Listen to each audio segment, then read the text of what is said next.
ससुराल। थक गए हो यार श्वेता, तुम्हारी एक ही बात दिन रात सुनते सुनते। अरे यार तुम थकती नहीं हो क्या? एक ही बात को 100 बार कहते कहते। और इतना ही बंगले में रहने का शौक था तो किसी टाटा अंबानी से शादी करनी चाहिए थी। मेरे जैसे गरीब आदमी से शादी क्यों कर ली भाई तुमने? हाँ तो तुमसे कोई बंगला नहीं मांग रही हूँ, बस इतना ही कह रही हूँ ना कि घर कम से कम रहने लायक तो हो। इस चिड़ियाघर में तो कोई इंसान रह ही नहीं सकता। तुम्हारी जानकारी के लिए बता दूं, ये चिड़िया घर नहीं है। इसी घर में पल के बड़े हुए हैं हम लोग। हमारे माँ बाप पिछले 30 साल से इस मकान में रह रहे हैं। कुछ तो सोच कर बोला करो यार। अरे पापा रहे होंगे ना तुम लोग 30 साल से इस मकान में, तब घर में बहुएं नहीं थी, 4-4 बच्चे नहीं थे। लेकिन तुम्हारे मम्मी पापा को तो बात समझ में नहीं आ रही कि 2-2 बहुएं ले आए हैं, 4-4 बच्चे हो गए घर में। लेकिन ये डिब्बे जैसा मकान, इसके बारे में कोई सोचने को तैयार ही नहीं है। परिवार बढ़ाने के लिए तो सब दबाव डाल देते हैं बहू के ऊपर, लेकिन घर बढ़ाने के लिए कहो तो बहू सबकी नजरों में खटकने लगती है। तुम्हारी इन बेसिर पैर की बातों का मेरे पास कोई जवाब नहीं है। मैं पूरा दिन दफ्तर से थक कर आया हूँ। भगवान के लिए मुझे सोने दो। सुबह उठकर फिर से मुझे ऑफिस के लिए दौड़ लगानी है। पत्नी की बातों को इग्नोर करने के बाद अमित चादर तान के सो गया था। देखो तो मैं यहाँ अपना दुखड़ा रो रही हूँ और ये जनाब चादर तान कर सो भी गए। ठीक है, प्यार से कही बात किसी को समझ में नहीं आती। जब घी सीधी उंगली से ना निकले तो उंगली टेढ़ी करनी ही पड़ती है। अगले दिन सुबह, अरे श्वेता आज टिफिन नहीं बनाया क्या? भूल जाती हो क्या रोज रोज? अरे मुझे ऑफिस जाना है और तुमने अभी तक टिफिन भी बना कर नहीं रखा। देखो अमित, भूल नहीं जाती हूँ मैं, भूल तो तुम जाते हो टिफिन। वैसे आज ना टिफिन मैंने जानबूझकर नहीं बनाया। घी रोस्टेड नट्स वाले नए सनफीस्ट मॉम्स मैजिक कुकीज। क्यों? जानबूझकर क्यों नहीं बनाया? मैंने इसलिए नहीं बनाया क्योंकि मैं तुमसे लगातार एक ही बात कह रही हूँ कि घर की समस्या के बारे में मम्मी पापा से बात करो, लेकिन तुम तो मेरी बातों को बिल्कुल इग्नोर कर दे रहे हो।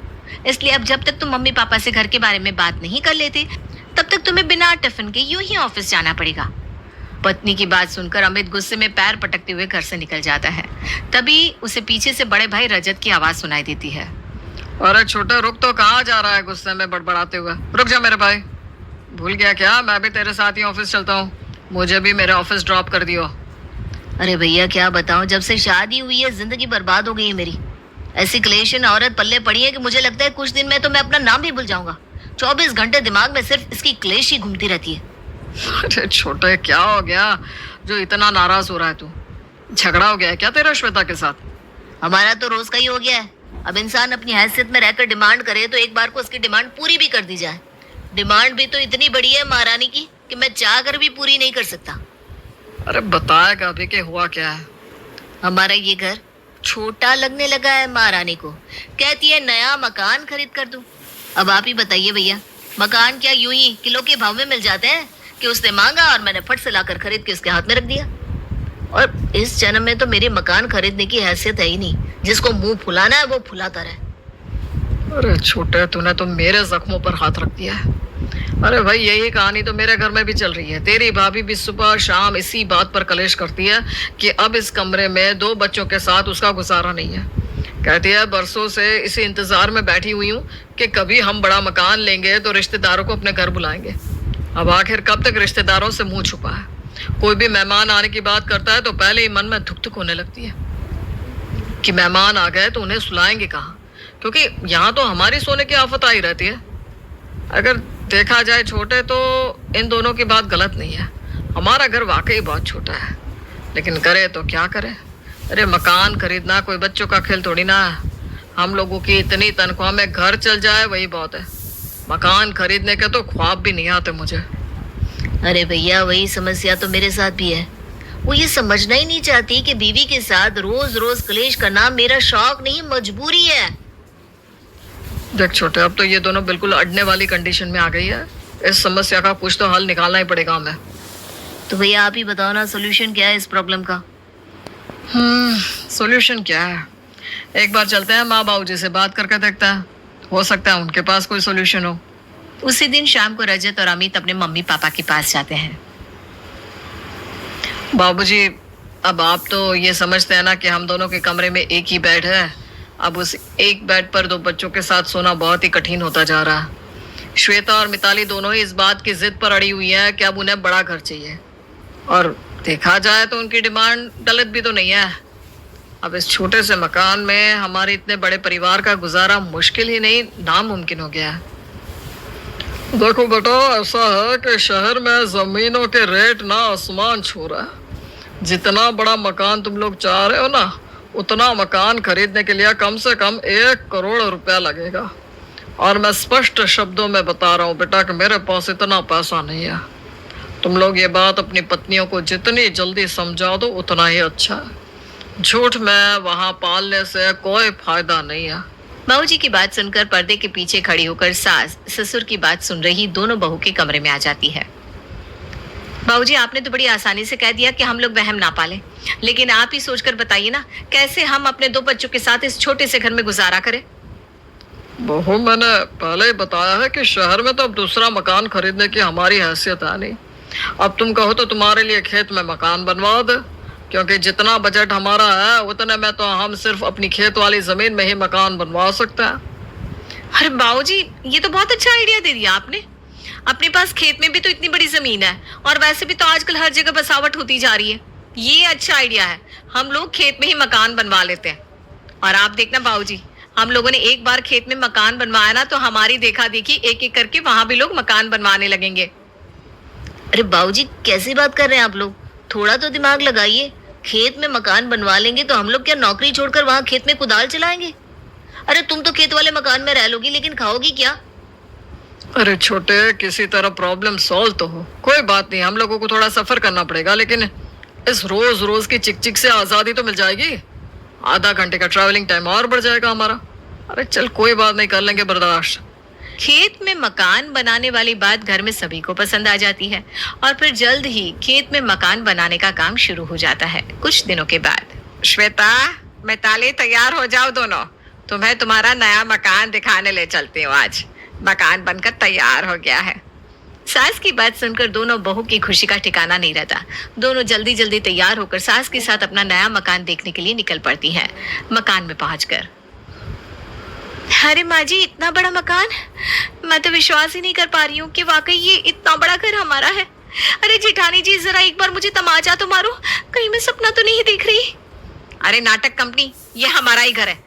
देख तो सही, कितने बड़े बड़े कमरे हैं, और ये हॉल तो जैसे शुरू होने के बाद खत्म ही नहीं होता। मुझे तो ऐसा लगता है कि बच्चे इसके अंदर क्रिकेट भी खेल सकते हैं। भाभी, उस छोटे से घर में तो इतनी घुटन होती थी कि सांस भी नहीं आती थी। और देखो ना, एक ये घर है, इसे तो मैं ऐसा सजाऊंगी कि देखने वाले बस देखते रह जाएंगी। आपको पता नहीं है, मेरे अंदर इतना टैलेंट है कि मुझे देखकर इंटीरियर डिजाइनर भी शर्मा जाए।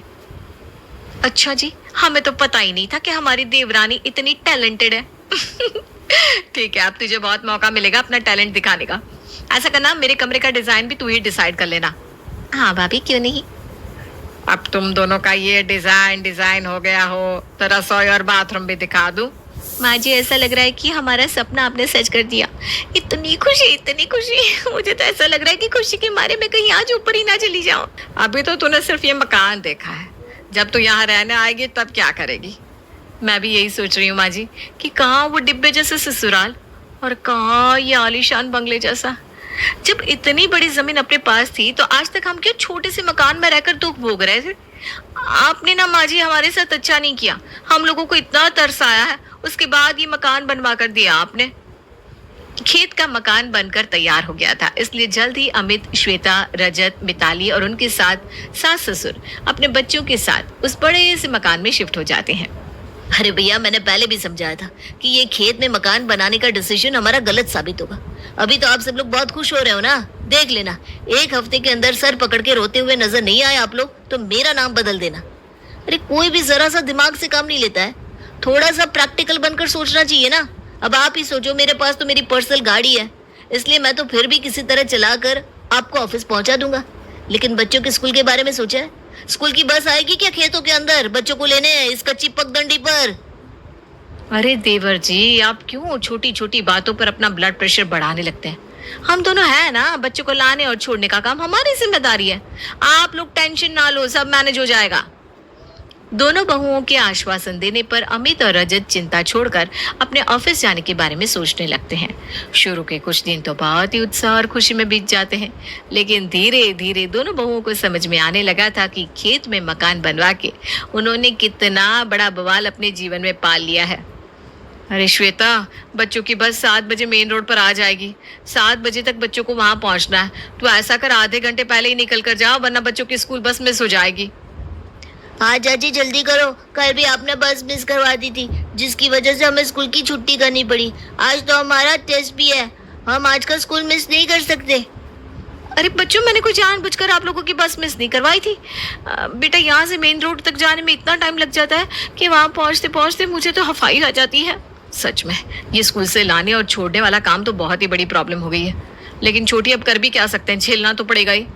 अगले दिन, अरे भाभी, ये इतनी गंदी बदबू कहाँ से आ रही है? हाँ छोटी, मैं भी यही सोच सोच के परेशान हूँ। सुबह से जब से उठी हूँ ना, ये इतनी गंदी बदबू कहीं से तो आ रही है। तभी मिताली देखती है कि आंगन की खिड़की से बदबू घर के अंदर आ रही है। आंगन की खिड़कियां आपने खोली है क्या? हाँ मैंने खोली है। क्या क्या हो गया? ये देखिए, गांव के लोग हमारे घर के पीछे खेत में सुबह सुबह शौच करके चले गए। सारी बदबू वहीं से आ रही है। अरे अंधे हैं क्या ये लोग? उन्हें दिखाई नहीं देता कि हमारा घर है यहाँ? किसी के घर के पीछे ऐसे कौन करके जाता है? अरे बेटा, तेरा घर बाद में है, पहले तो ये खेत है। चल आगे से ध्यान रखेंगे, खिड़की सुबह के समय भूल कर भी नहीं खोलना। और हाँ बेटा, घर में ना किचन का सारा सामान खत्म हो गया है। तुम दोनों ऐसा करो, आज जाकर बाजार से थोड़ा सामान लेती आओ। अब बच्चे इतना लेट आने लगे हैं कि उनसे तो घर का कोई काम कहने का मन ही नहीं करता। पहले ही भरे बैठे रहते हैं, जरा सी कोई बात कर दो तो लड़ने को आते हैं दोनों को दोनों। अब गुस्सा तो आएगा ही ना, हमारा क्या है, हम तो घर में बैठे रहते हैं। वो दोनों बेचारे रोज 2-3 घंटे का सफर करके ऑफिस जाते हैं और घर पहुंचते पहुंचते रात के 10 हो जाते हैं दोनों को। आप चिंता मत करिए माँ जी, उन दोनों से कहने की कोई जरूरत नहीं है। बाजार का काम हम दोनों कर देंगे। दोनों बहुएं बैग लेकर बाजार से सामान लेने के लिए निकल पड़ती हैं, लेकिन फिर वही समस्या, घर से मेन रोड तक तो उन्हें पैदल ही जाना पड़ता। कोई भी साधन मेन रोड से ही मिला करता था, जिसके कारण मेन रोड तक पहुंचते पहुंचते पैरों का बैंड बज जाता था। वापसी में भारी भरकम सामान लेकर घर पहुंचते पहुंचते दोनों देवरानी जेठानी का हलक सूख गया था और धूप में सामान घसीटते घसीटते दोनों को जैसे चक्कर आने लगे थे। भाभी, मुझे लग रहा है ये खेतों में मकान बनाने वाला आइडिया कुछ ज्यादा डेंजरस साबित होता जा रहा है। बाजार से सामान लाना हो या बच्चों को स्कूल छोड़ना, हम दोनों की पैदल चल चल कर कमर टूट गई है। अरे अभी तो हमें आए हुए सिर्फ महीना भी नहीं हुआ, मुझे तो अभी से तारे दिखाई देने शुरू हो गए हैं। गर्मी से ना मेरी हालत खराब हो रही है। अरे छोटी, तू ना बहुत जल्दी हिम्मत छोड़ देती है। अब बाजार से सामान लाने में थोड़ी मेहनत तो लगेगी ना, तू चिंता ना कर। घर चल, आराम से एसी में बैठकर चाय पियेंगे। दोनों जब तक घर पहुंचती है अंधेरा घिर आया था। सोफे पर बैठते ही जैसे एसी का बटन ऑन करते हैं, अचानक से लाइट चली जाती है। ए मिताली, पता नहीं लाइट कब आएगी। अरे बेटा, अब दिन ढल गया है ना, लाइट तो मुश्किल ही आएगी। तुम्हें पता है ना, यहाँ पर रोज रात को लाइट कट जाती है। अरे माँ जी, ये बिजली वाले रोज रोज रात को लाइट क्यों काट लेते हैं? हमारा तो एक एक दिन काटना भारी हो रहा है इस घर में। एक तो वहां पर आराम से हमारे पास मेड थी, झाड़ू पोछा बर्तन तो वही करके जाती थी, फिर उसके बाद हमें बस खाना बनाने का काम बचता था। जब से यहाँ आए, घर के सारे काम हमें खुद करने पड़ रहे हैं। ऊपर से बाजार का राशन, बच्चों को छोड़ने जाना, हर छोटे से छोटा काम हमारे हिस्से आ गया है। अरे हम भी तो इंसान है, कोई मशीन थोड़ी ना है कि दिन रात बस काम ही करते चले जाएंगे। तो जिद तो तुम दोनों ने ही पाली थी ना, थोड़ा एडजस्टमेंट तो करना पड़ेगा। अब तुम ही बताओ, यहाँ खेतों के बीच कहाँ से तुम्हें काम वाली ला कर दूं मैं? और बिजली तो बेटा खेतों में बस दिन में ही दी जाती है। अब अगर रात को बिजली चाहिए तो जनरेटर का इंतजाम करना पड़ेगा, वरना रोज रात ऐसे ही मक्खी मारते हुए बीतेगी। माँ जी, इन लोगों से कहकर आज ही जनरेटर का इंतजाम करवाइए। पूरा दिन गधे की तरह काम करते हैं हम लोग और रात में भी चैन से सोने को नहीं मिलता। इतनी गर्मी में मच्छर मारते हुए सोना मेरे बस का नहीं है। हाँ ठीक है बेटा, कहा ना मैंने कि बात करूंगी। अब मुंह से निकलते ही काम हो जाए ऐसा जरूरी तो नहीं है, थोड़ा समय तो लगेगा, थोड़ा सब्र करो। अरे माँ जी, कैसे सब्र करें हम? यहाँ अंधेरे में मोमबत्ती जलाकर खाना तो हमें बनाना पड़ेगा ना। बच्चों की यूनिफॉर्म भी प्रेस नहीं हुई है, वॉशिंग मशीन चल नहीं पा रहे हैं। जब से यहाँ आए हाथ से कपड़े धोने पड़ते हैं, क्योंकि दिन में पता नहीं कितनी बार लाइट आती है, कितनी बार जाती है, कोई गिनती ही नहीं है। एकदम जीवन दुश्वार हो गया है हमारा। अरे बेटा, थोड़ी लाइट की ही तो दिक्कत है, बाकी घर तो इतना बड़ा है ना, कमरे तो बड़े बड़े मिल गए तुम दोनों को, तो फिर अब एंजॉय करो अपने बड़े घर को, ऐसे रोने से क्या होगा। श्वेता और मिताली को इस मकान में आए तकरीबन 1 महीना हो गया था और 1 महीने में उन दोनों की हालत ऐसी हो गई थी कि उनका मन करता था कि वो सब कुछ छोड़कर कहीं भाग जाए। एक एक दिन उनके लिए मानो साल के बराबर लंबा हो गया था। घर के कभी ना खत्म होने वाले काम, ऊपर से पैदल चल चल के दोनों का भूत बन गया था। दूसरी तरफ बच्चों की हर समय शिकायत कि यहाँ उनके साथ खेलने के लिए कोई बच्चा नहीं है, जिसके कारण बच्चे दिन भर घर में बैठकर सिर्फ शैतानी किया करते। बात जब मिताली और श्वेता की बर्दाश्त से बाहर हो जाती है, तब एक दिन, माँ जी, मुझे इस खेत वाले घर से बचा लीजिए, मेरे बर्दाश्त की हद हो गई है, अब मुझसे ये बर्दाश्त नहीं होगा। बिना लाइट के मेरी हालत बहुत खराब हो गई है, अगर खिड़की खोलो तो बाहर से बदबू आती है और दरवाजा बंद करके रखो तो ऐसा लगता है कि गर्मी से इस मकान में हम उबल जाएंगे। भाभी बिल्कुल सही कह रही है माँ जी। वो हमारा घर छोटा जरूर था, लेकिन लाखों में एक था। मुझे अपने उस घर की कीमत अब समझ में आ गई है। आप बस हमें वहीं वापस ले चलिए। अब और मुझसे नहीं हो पाएगा। दोनों बहू के बार बार कहने पर मिताली और श्वेता की सास वापस से अपने पुराने घर में शिफ्ट हो जाती है और वे लोग खेतों के ससुराल को हमेशा के लिए छोड़ देते हैं।